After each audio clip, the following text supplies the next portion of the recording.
Check, check. So we now have something to hold the Honorable Sports Minister to as it relates to this running track at the Montego Bay Sports Complex, which has been in disrepair for at least 2 years now.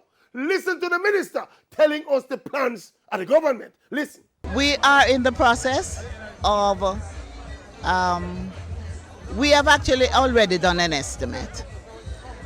We are now in a budget period, and the funds are being secured to do Catherine Hall. And so it will be done. How that sound? Is that a promise? Are you competent? So you're a fool. But seriously, it is embarrassing that it had to come to this. It was really disrespectful and disdainful of the people of Western Jamaica, especially the track and field talent.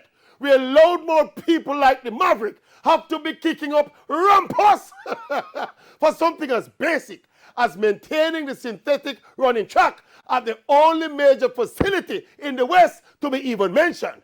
For a country and a region that owes so much to the sport of track and field. Anyway, Minister, reiterate. Yes, reiterate. We're going to make every effort for it to be on target for next year. All right, Minister. We want you to that. We want you to that, Minister. We want you